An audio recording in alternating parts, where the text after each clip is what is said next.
नमस्कार, आप देख रहे हैं न्यूज नेशन। आपके साथ मैं हूं सबीना तामंग देशमुख। इस वक्त की बड़ी खबर से शुरुआत करने जा रहे हैं। देश के कई राज्यों में फिर कोरोना के मामले बढ़ गए हैं। लगातार 5वें दिन 24 घंटे में 40,000 से ज्यादा मामले दर्ज किए गए। केरल समेत 10 राज्यों में एक बार फिर से कोरोना के ज्यादा बढ़े हुए केस रिकॉर्ड किए गए हैं। वैक्सीन के बाद भी कई जगह पर मामले बढ़ते हुए नजर आए हैं। 10% ज्यादा पॉजिटिविटी पर कड़ी पाबंदी के निर्देश दे दिए गए हैं, यानी कि पॉजिटिव रेट जो है वो भी बढ़ता हुआ नजर आया है। साथ ही कड़ी पाबंदी के निर्देश भी दिए गए हैं। खतरा अभी भी बरकरार है। लापरवाही की जो तस्वीरें लगातार हमने आप तक इन दिनों पहुंचाई भी है, उसके पीछे की ये वजह भी कही जा सकती है कि किस तरह से केरल समेत 10 राज्यों में कोरोना के मामले एक बार फिर से बढ़ गए हैं। नए केस 41,000 पिछले 24 घंटे में दर्ज किए गए हैं। अंदाजा लगाइए, 5 दिन से 40,000 से ज्यादा केस जो हैं वो लगातार रिकॉर्ड किए गए हैं।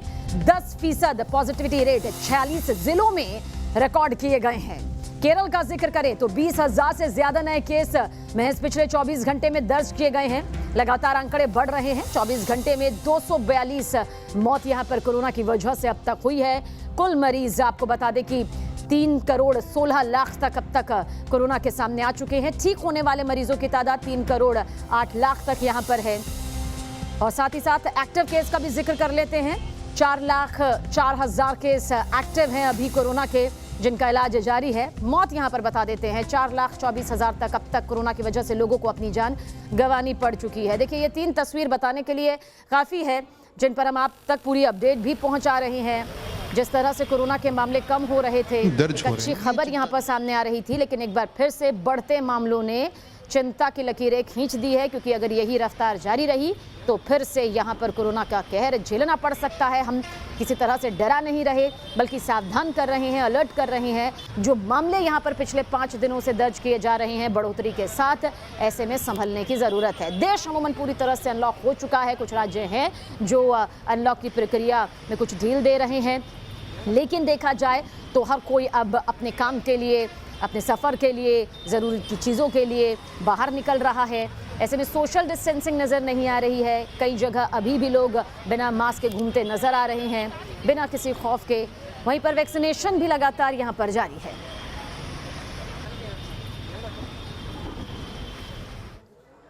और इसी पर चर्चा करने के लिए 2 खास मेहमान इस वक्त हमारे साथ मौजूद हैं। डॉक्टर स्वाति महेश्वरी जी हमारे साथ मौजूद है, आप सीनियर फिजिशियन हैं। डॉक्टर राहुल भार्गव भी हमारे साथ मौजूद हैं, आप फोर्टिस गुरुग्राम के निदेशक हैं। आप दोनों का ही बहुत बहुत स्वागत है। लेकिन कोरोना वायरस के डेल्टा वेरिएंट ने एक बार फिर दुनिया को जो टेंशन में डाल दिया है, दुनिया की टेंशन बढ़ा दी है। कोरोना वायरस को फैलने से रोकने की तमाम कोशिश के बीच चीन, ब्रिटेन और ऑस्ट्रेलिया में हालात बेकाबू हो रहे हैं। देखिए, यहाँ के हालात को भी समझना क्यों जरूरी है, देखिए इस रिपोर्ट के जरिए।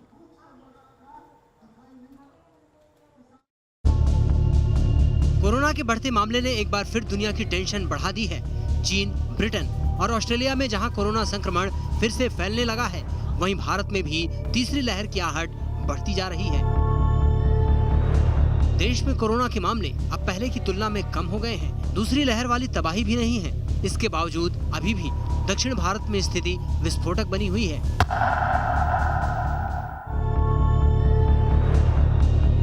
केंद्रीय स्वास्थ्य मंत्रालय ने कोरोना से जूझ रहे राज्यों से उन सभी जिलों में सख्त पाबंदी लगाने के लिए कहा है जहां मौजूदा वक्त में कोरोना की पॉजिटिविटी रेट 10% से ज्यादा है। जिन 10 राज्यों में कोरोना वायरस के मामले बढ़ रहे हैं वो हैं केरल, महाराष्ट्र, कर्नाटक, तमिलनाडु, ओडिशा, असम, मिजोरम, मेघालय, आंध्र प्रदेश और मणिपुर।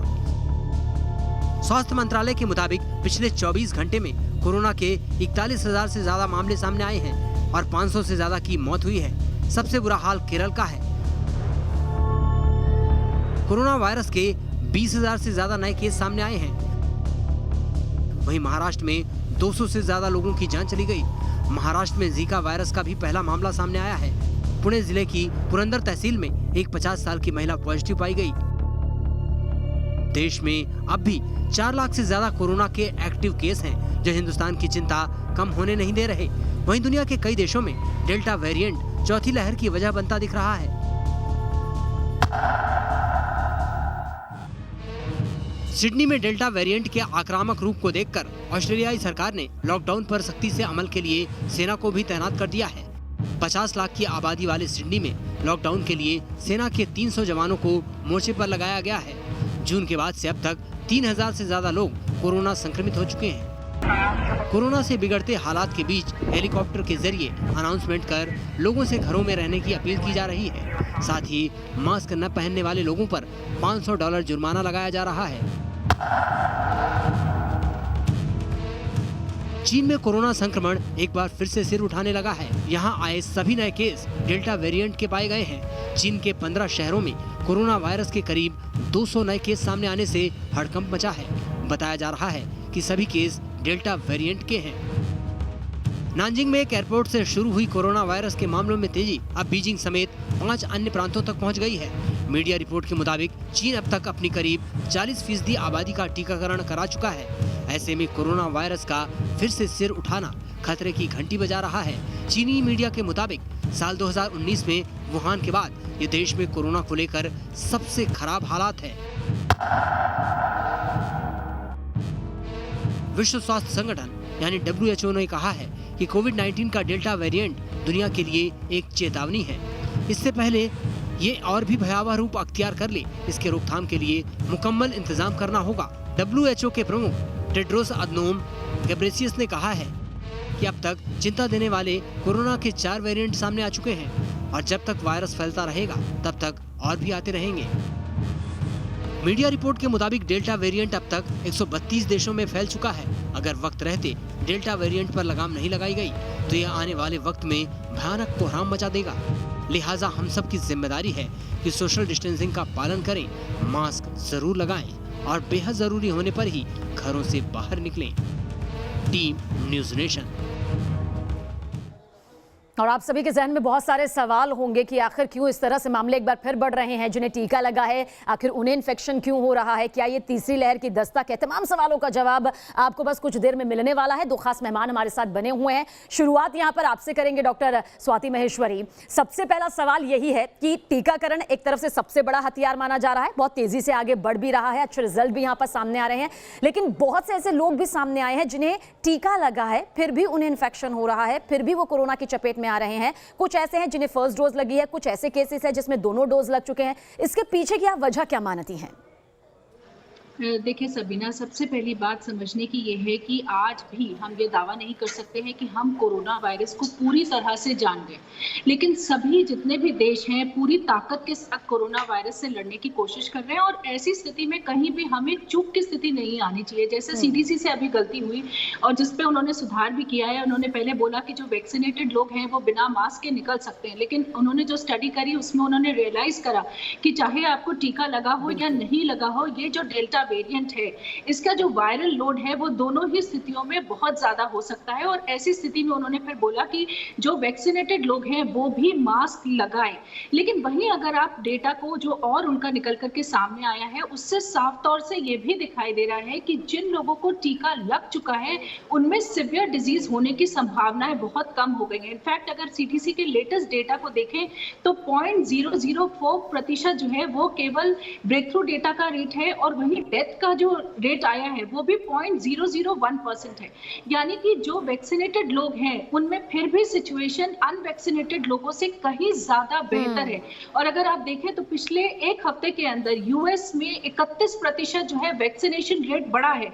यानी कि लोगों को ये बात रियलाइज हो रही है, जो लोग वैक्सीन नहीं लगवा रहे थे, संशय कर रहे थे, उन लोगों को ये बात रियलाइज हुई है कि अगर हमने वैक्सीन ली होगी तो हमारी स्थिति उतनी खराब नहीं होगी जैसे कि अनवैक्सीनेटेड लोगों की हो रही है। यहाँ तक कि अमेरिका में आप देखें तो इस वक्त जो हॉस्पिटलाइजेशन रेट है उसमें से 97% हॉस्पिटलाइजेशन उन लोगों का हो रहा है जिनको वैक्सीन नहीं लगी है। वहीं मृत्यु दर भी 99% उन लोगों में है जिनको वैक्सीन नहीं लगी है।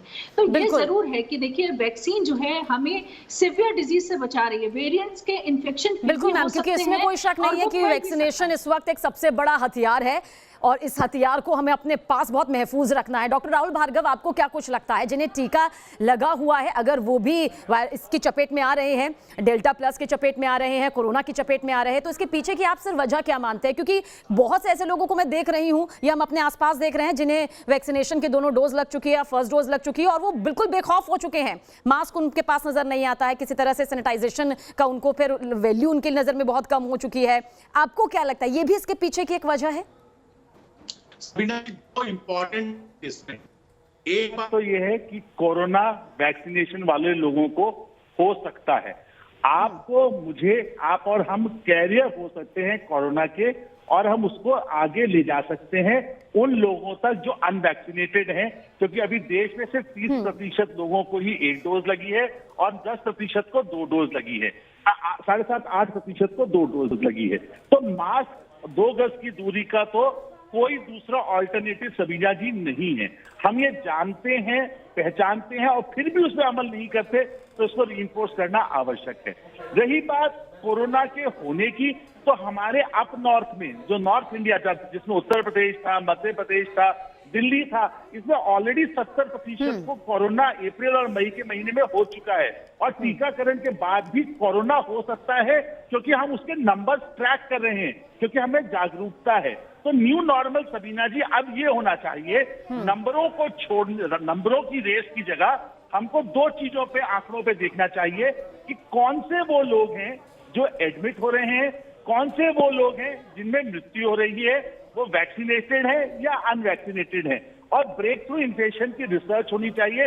जैसे डॉक्टर स्वाति ने कहा, यूके में भी आप देखिए अप्रैल मई में हुआ, मई के बाद डेल्टा वेरिएंट के केसेस बढ़े, पर क्या मृत्यु दर बढ़ी?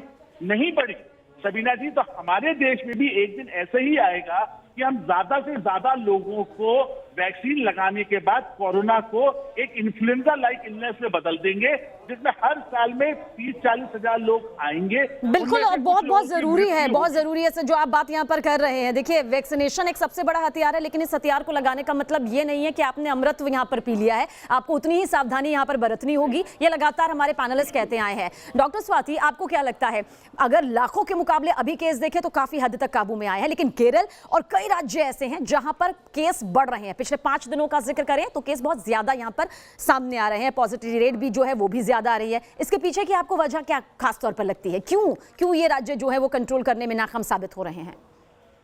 देखिए, जैसे अभी डॉक्टर राहुल ने बोला कि 30% हमारी जनता ऐसी है जिसको कि वैक्सीन मिल चुकी है। अगर हम मान लें कि लगभग 20-25% ऐसे भी होंगे जिनको नेचुरल इन्फेक्शन हुआ होगा और उनके शरीर में एंटीबॉडीज होंगी, तो भी अभी काफी तादाद भारत में ऐसी है जो कि वर्जिन पॉपुलेशन जिसे हम बोलेंगे, यानी कि जिन्हें ना नेचुरल इन्फेक्शन हुआ है ना टीकाकरण मिला है, तो उनके अंदर एंटीबॉडीज नहीं है। और ऐसी स्थिति में इन लोगों में कोरोना का संक्रमण फैलने की संभावनाएं लगातार रहेंगी। और यही हमारा जो 4th नेशनल सीरो सर्वे है वो भी दर्शा रहा है कि जिन जिन स्टेट्स में हमारी सीरो पॉजिटिविटी ज्यादा नहीं थी, वही अब हम ज्यादा सर्च देख रहे हैं, वहीं से संक्रमण दोबारा उठ रहा है। तो सरकार के लिए बहुत ज्यादा जरूरी है इस वक्त इन एरियाज को आइडेंटिफाई करना, यहाँ टीकाकरण के दर को बढ़ाना, ताकि जो है नेचुरल इन्फेक्शन से एंटीबॉडी ना बने, हम टीकाकरण के द्वारा यहाँ पर हम जो है एंटीबॉडीज बनाएं। और दूसरा, इनके आसपास के जो इलाके हैं वहां भी हमें जो हम सर्विलांस कर रहे हैं उसको बढ़ाना होगा, ताकि संक्रमण यहाँ से वहां उन एरियाज में ट्रिकल ना हो, ये हमें कोशिश करनी होगी। साथ ही देखिए, अब स्टडीज ये भी कह रही हैं कि हम चाहे वैक्सीन से एंटीबॉडीज बना रहे हैं या नेचुरल इन्फेक्शन से, दोनों ही स्थितियों में वैक्सीन समय के साथ धीरे धीरे एंटीबॉडीज जो है वो शरीर में कम। बिल्कुल मैम, इस पर भी हम जरूर बातचीत करेंगे, क्योंकि इसे लेकर भी कई सवाल है जो जनता के मन में है, उन सवालों का जवाब भी आज हम यहाँ पर देंगे। डॉक्टर राहुल, आपको क्या लगता है, तीसरी लहर का जिक्र जो लगातार किया जा रहा था, दूसरी लहर के वक्त भी यही सोचा जा रहा था कि जब तीसरी लहर आएगी तो क्या होगा? पहले मामले बहुत ज्यादा आए, फिर कंट्रोल में आए, एक बार फिर से बढ़ते हुए नजर आ रहे हैं। आपको लग रहा है क्या ये तीसरी लहर आ गई है? क्या ये तीसरी लहर के केसेस हैं जो अब सामने आ रहे हैं? सबीना जी, जिन जिन क्षेत्रों में जब तक 70% लोग या 80% लोग वैक्सीनेशन के माध्यम से या नेचुरल इन्फेक्शन के माध्यम से ग्रसित नहीं होंगे, हर्ड इम्यूनिटी नहीं आएगी, और हर्ड इम्यूनिटी नहीं आएगी तो ये नंबर ऑफ केसेस बढ़ते जाएंगे। और सीरो प्रेवलेंस डेटा बिल्कुल एक्यूरेट, वो आप देखिए दिल्ली, मध्य प्रदेश, उत्तर प्रदेश, महाराष्ट्र में केसेस बढ़ते हुए नहीं दिख रहे। कहां बढ़ रहे हैं? केरला में बढ़ रहे हैं, मिजोरम में बढ़ रहे हैं, नॉर्थ ईस्ट में बढ़ रहे हैं। क्यों बढ़ रहे हैं वहां पे? क्योंकि वहां पे अभी भी सिर्फ 30-40% लोग ही ग्रसित हैं। तो जब तक सबीना जी हम सब एक बार वैक्सीनेशन के माध्यम से या कोरोना के इन्फेक्शन के माध्यम से ग्रसित नहीं होंगे, तब तक ये वेव आने बंद नहीं होंगी। और तीसरी वेव जिस प्रकार का लोगों का बिहेवियर है, एक और इंपॉर्टेंट चीज स्वाति जी की मैं उसमें बात में ऐड करना चाहूंगा, इन केसेस जो केसेस बढ़ रहे हैं केरला वगैरह में, इनमें जेनेटिक सर्विलेंस करना जरूरी है। क्यों? क्योंकि ऐसा ना हो कि डेल्टा के बाद कापा के बाद थीटा कोई ऐसा वेरिएंट आए जो पिछली बार की। बिल्कुल सर, ये बहुत वैलिड पॉइंट है आप और स्वाति जी के जरिए जो उठाया जा रहा है। हमारे पैनलिस्ट जो लगातार हमें बताते भी आए हैं कि हमें कितना और सतर्क और सावधान रहने की जरूरत है, और ये समझने की जरूरत है कि जिन राज्यों से मामले लगातार सामने आ रहे हैं वहां किस तरह का फिलहाल किस तरह की नीति होनी चाहिए। स्वाति जी, आपसे यहाँ पर समझेंगे, बहुत सारी रिसर्च या फिर ये कहिए कि बहुत सारे मैसेजेस भी ऐसे सामने आते हैं, लोग इसे मान भी रहे हैं कि वैक्सीन के फौरन बाद जो है वो इम्यूनिटी घट जाती है। इससे लोगों के मन में डर भी रह रहा है, हमारी इम्यूनिटी घट जाएगी, कहीं ऐसा ना हो कि वैक्सीन के बाद हमें कोरोना वायरस यहां पर हो जाए। अगर ऐसा होता है तो किस प्रिपरेशन के साथ में वैक्सीनेशन के लिए जाना चाहिए? अगर ऐसा नहीं होता है तो फिर इसके पीछे की आखिर सच्चाई क्या है?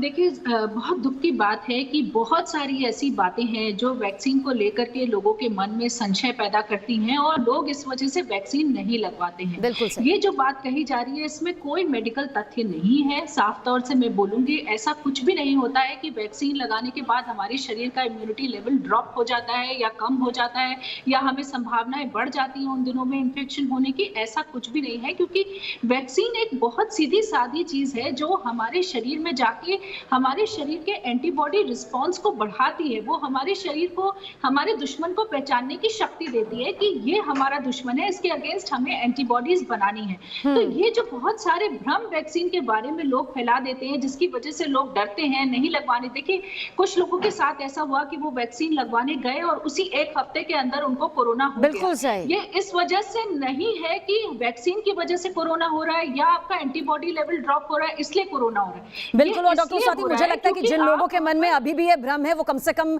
आप दोनों की ये बात सुनकर इस भ्रम को दूर करेंगे, क्योंकि अफवाहों की कोई जगह नहीं है इस वक्त में जब पूरा देश महामारी को झेल रहा है, झेल चुका है। आने वाले हालात ना बिगड़े, इसलिए ये भ्रम वाले मैसेजेस से तो कोसों दूर यहां पर रहना चाहिए।